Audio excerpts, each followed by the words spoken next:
L'invité de la matinale. KTO Radio. Que l'on ait la chance ou pas de partir en vacances, la période estivale est l'occasion de prendre le temps, et notamment le temps de lire. Mais quoi que lire? Notre invité avec nous ce matin a les bras remplis de bons conseils de lecture chrétienne pour cet été.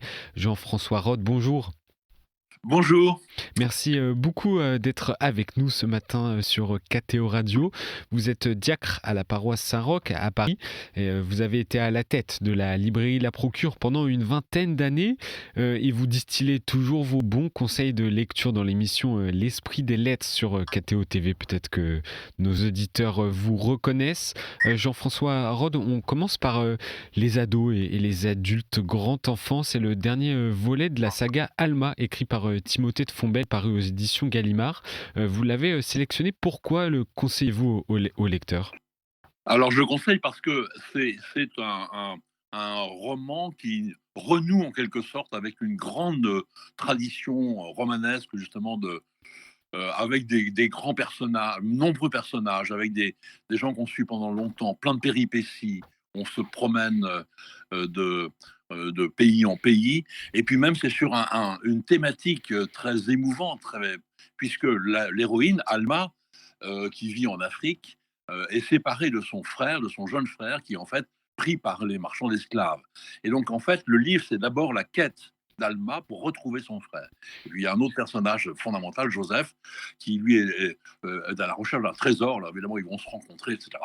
Et on ne peut pas raconter tout parce qu'il y a plein de péripéties. Et c'est très bien écrit, c'est très vivant. Euh, Ça donne envie de replonger, je sais pas moi, dans Alexandre Dumas, vous voyez, dans ce grand genre de récits. Alors le troisième tome a un intérêt un particulier aussi, c'est que il se passe en fait à Paris pendant la Révolution française, même si on va aussi dans beaucoup d'autres endroits.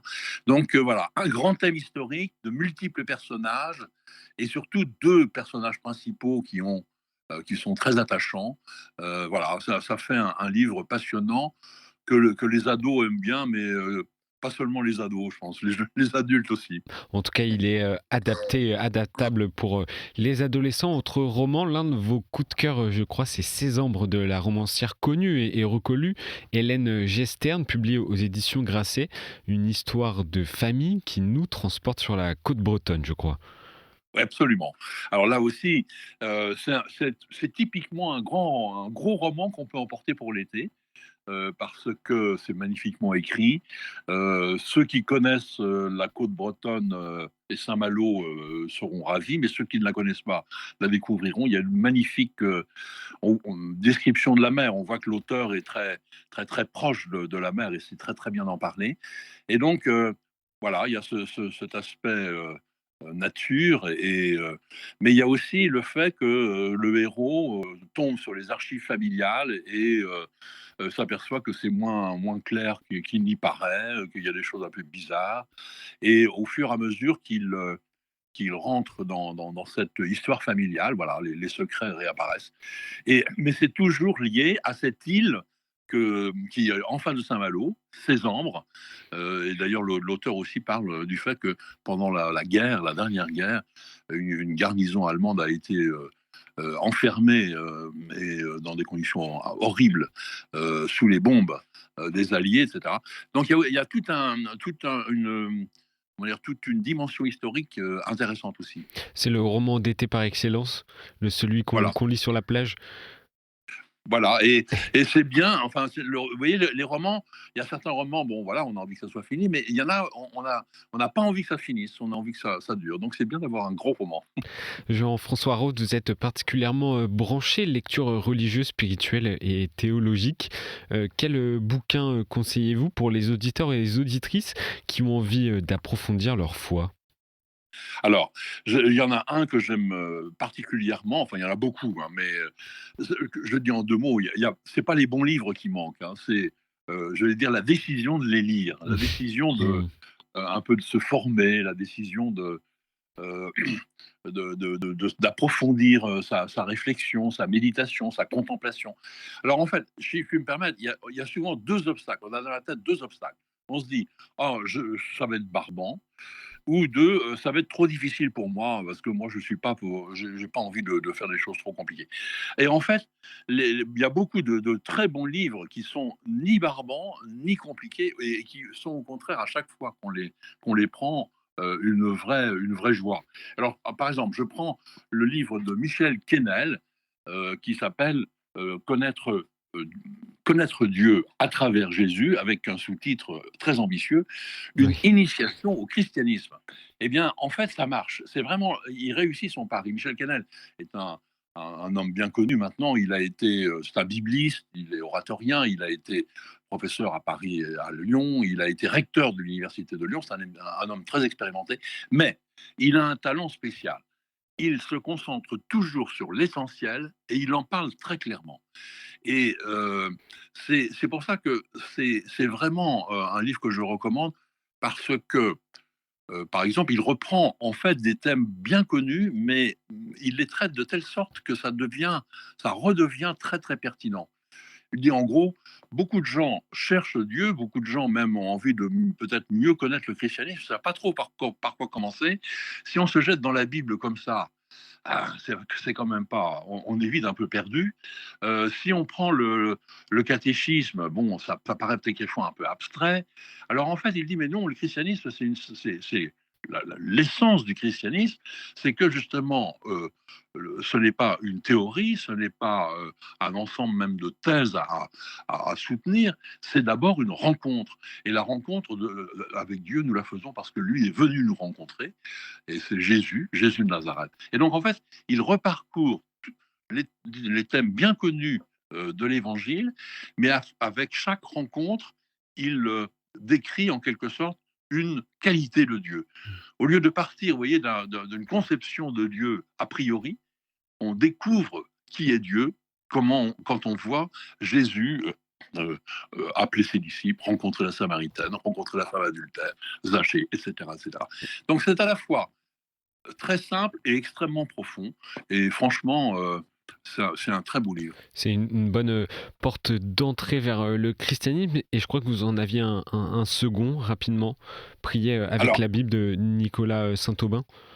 voilà, alors ça c'est aussi un livre un peu plus presque plus pratique, prier avec la Bible à l'école de Saint Ignace de Loyola. Donc c'est un jésuite néerlandais qui a aussi un grand talent pédagogique. Et il donne non pas des recettes, je dirais, élémentaires, hein, mais il donne vraiment une méthode. Parce que la méthode d'Ignace de Loyola, qui a fait ses preuves, c'est une méthode très simple, mais très structurée, parce qu'elle est en fait le fruit de l'expérience. Ignace de Loyola a vécu lui-même une grande crise, d'abord une grande conversion, puis après une espèce de crise profonde. Et petit à petit, il a découvert la manière de pouvoir prier vraiment, et il a consigné ça. Vous savez, c'est les exercices spirituels qui sont en fait, c'est une méthode pour prendre de bonnes décisions dans sa vie, et même pour prendre la grande décision de sa vie, mais c'est aussi effectivement une manière de prier chaque fois qu'on le souhaite à partir des textes bibliques et des textes évangéliques. Mm. Et donc le livre, c'est deux parties. Il y a 50 conseils pratiques dans la première partie, et puis après il y a 50 exercices très concrets sur des textes bibliques. C'est si on a envie un peu de mieux prier, d'éviter peut-être quelques pièges, d'éviter quelques lassitudes, etc. Franchement, c'est un livre qui donne de bonnes clés quand on a décidé de prier fidèlement. De bonnes remarques pratiques et un dernier livre que vous avez aussi retenu, celui-ci plus sous la forme d'histoire et de témoignage, celui d'un ancien chef d'état-major des armées françaises qui nous plonge dans la tête d'un soldat au front. Ah oui, eh bien ça vraiment aussi c'est un livre remarquable qui s'appelle Entre-guerres, c'est de François Lecointre. Et effectivement, c'est un homme qui a eu des responsabilités très importantes. Et, mais il parle surtout, en fait, de sa vocation de soldat. Comment est-ce qu'il a pensé à devenir officier? Comment est-ce qu'il est devenu officier? Et puis, il nous raconte, en fait, très concrètement, l'épreuve que heureusement pour nous, par certains côtés, nous n'avons jamais connue, la Mmh. plupart d'entre nous, c'est l'épreuve du feu. Comment est-ce qu'on surmonte la peur devant le feu? Comment est-ce qu'on entraîne des hommes dans un combat dont on sait que certains vont y rester? Comment est-ce qu'on surmonte quelquefois l'incertitude de la justesse des missions qui vous sont confiées, etc. C'est très très bien écrit, c'est écrit de manière, j'allais dire, très retenue, très tenue, c'est pas très long, c'est très bref, c'est impressionnant de maîtrise et vraiment on comprend mieux ce que c'est que d'être réellement un soldat au service de son pays. Jean-François Roth, que diriez-vous à une personne qui a du mal à se mettre à la lecture, à lire assidûment? Alors je dirais, il faut chercher son plaisir aussi, vraiment. Il faut commencer peut-être par ça même, hein. Il faut avoir, ça peut pas être un pensum, il faut que ça soit un plaisir. Donc effectivement, moi je suis pas contre la lecture des romans policiers. Il faut choisir un peu, hein, les romans policiers parce qu'il y a souvent beaucoup de surenchère de violence et de sexe et cetera. Il faut surtout découvrir que par le livre, il y a des chemins qui s'ouvrent, il y a des univers qui s'ouvrent, il y a des espaces qui s'ouvrent. Une fois qu'on a fait ça, à mon avis, on est bon pour la lecture. Mmh. Et Jean-François Roth, on l'a dit en préambule, l'été est une période de l'année idéale pour libérer du temps pour lire ou alors même relire ces classiques, les livres qui nous ont marqués. C'est ce que vous conseillez aussi à Alors, ceux qui nous c'est écoutent. ce que j'ai constaté pour moi-même, c'est que, pendant l'année, on a beaucoup d'occupations et la lecture de livres un peu ambitieux, un peu, qui demandent un petit peu plus d'attention ou des livres qui en demandent un peu plus je veux dire comme de courir un petit peu un marathon parce qu'on n'est pas simplement dans le courant de l'année, on n'a pas toujours le temps de se déployer. Et donc, faut bien protéger si on a un temps de loisir un peu plus important l'été, pour prendre des textes qu'on a connus ou qu'on a. Vous savez, les livres dont on s'est dit, oh, un jour, il faudrait que je lise ça. Mmh. Et puis, on l'a jamais fait.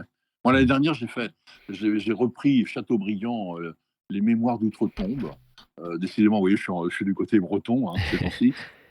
Mais eh bien, en fait, c'est pas du tout un vieux texte, c'est extraordinairement passionnant et magnifiquement écrit et on redécouvre comme ça qu'il y a des chefs-d'œuvre qui attendent simplement qu'on ouvre les pages. Merci beaucoup Jean-François Rode de nous avoir donné envie de lire et de bouquiner cet été. Et merci pour ces précieux conseils de lecture chrétienne, des conseils à retrouver notamment dans les pages du journal hebdomadaire Paris Notre-Dame. Je vous souhaite un bel été, la tête dans les bouquins donc. Merci, merci.